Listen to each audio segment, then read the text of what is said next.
Death note. कहानी शुरू होती है एक प्राइवेट बैंक से, जहां जॉन नाम का एक आदमी जिसकी उम्र 35 साल है, लोन के लिए एप्लीकेशन फॉर्म भर रहा होता है। एप्लीकेशन फॉर्म भरकर वो बैंक मैनेजर के कैबिन में जाता है और बैंक मैनेजर से कहता है कि वो अपना घर गिरवी रखकर बैंक से एक लोन लेना चाहता है ताकि वो खुद का बिजनेस शुरू कर सके।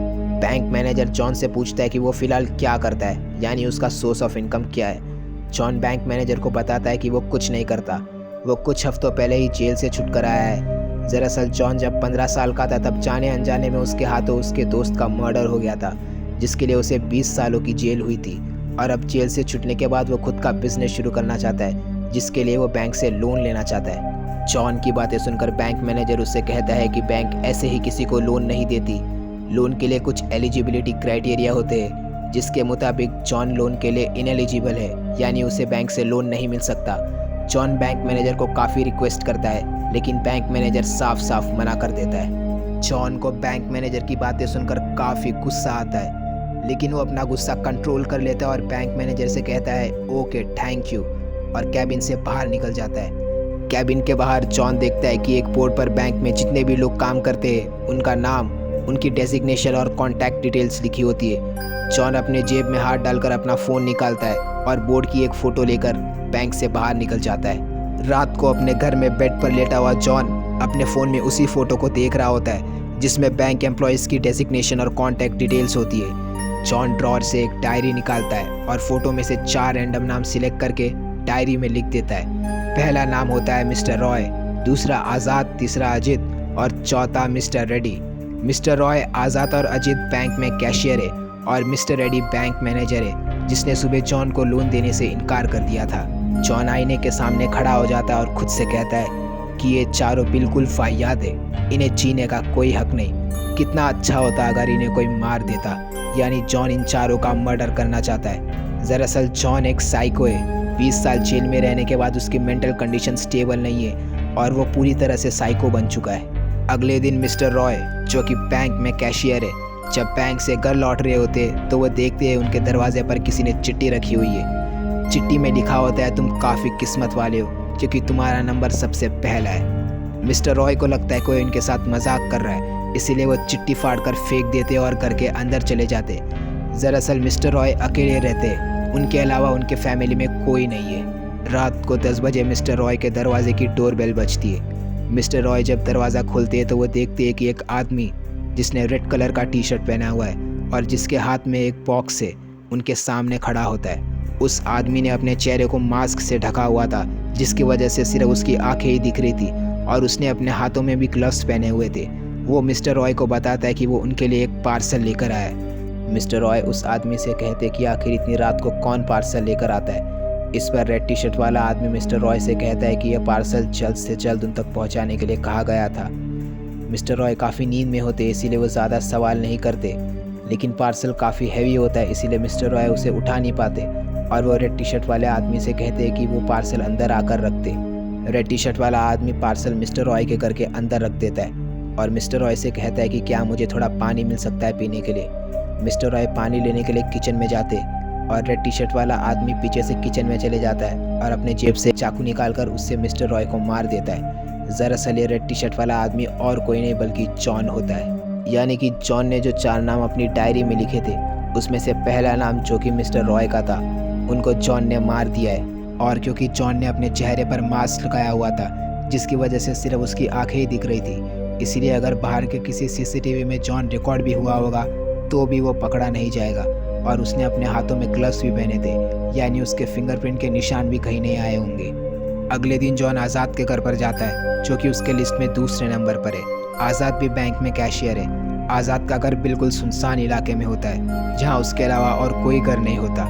जॉन आज़ाद के घर के दरवाजे पर नॉक करता है। आज़ाद की वाइफ दरवाज़ा खोलती है। जॉन आज़ाद की वाइफ को बताता है कि वो पेस्ट कंट्रोल कंपनी से आया है। उसकी कंपनी घर घर जाकर कीड़े मकोड़े मारने की दवाई स्प्रे करती है और उसकी कंपनी में स्पेशल ऑफर भी चल रहा है। लेकिन आज़ाद की वाइफ जॉन से कहती है कि इस समय उसके हस्बैंड यानी कि आज़ाद घर पर नहीं है, इसीलिए वो बाद में आए। जॉन आज़ाद की वाइफ से कहता है कि आज ऑफ़र का लास्ट दिन है और उसे सुबह से कोई क्लाइंट नहीं मिला और उसे पैसों की भी सख्त ज़रूरत है। जॉन की बातों से आज़ाद की वाइफ कन्विंस्ड हो जाती है और वो जॉन से कहती है कि वो ऊपर वाले कमरे से दवाई स्प्रे करने का काम शुरू करे।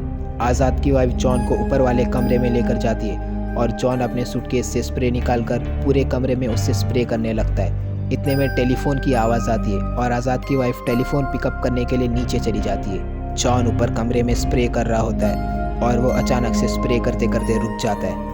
वो नीचे आकर देखता है कि आज़ाद की वाइफ टेलीफोन डिस्कनेक्ट करके किचन की ओर जा रही है। जॉन अपनी जेब से हैंकरचिफ निकालता है और पीछे से आज़ाद की वाइफ का गला हैंकरचिफ से घोंटकर वो आज़ाद की वाइफ को मार देता है। शाम को जब आज़ाद काम से घर लौटता है तो वो देखता है कि उसके घर का दरवाज़ा अंदर से खुला हुआ है।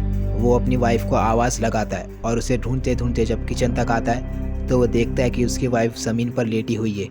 वो बिल्कुल हक्का बक्का हो जाता है और पुलिस को फ़ोन लगाने के लिए टेलीफोन की तरफ जाता है। इतने में जॉन पीछे से आकर उसे भी चाकू से मार देता है। इसके बाद जॉन पूरे घर को अच्छे से सैनिटाइज कर देता है ताकि जब पुलिस इन्वेस्टिगेशन हो तब पुलिस को उसके फिंगरप्रिंट्स के निशान ना मिल पाए। यानी कि अब जॉन ने 4 में से 2 लोगों को मार दिया है और अब उसका अगला टारगेट है अजित। जब पुलिस दोनों केसेस को इन्वेस्टिगेट करती है तब उन्हें पता चलता है कि मिस्टर रॉय और आज़ाद दोनों एक ही बैंक में काम करते थे।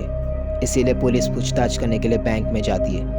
वहाँ बैंक मैनेजर से उन्हें जॉन के बारे में पता चलता है, जो कि कुछ दिनों पहले ही बैंक में लोन लेने के लिए आया था।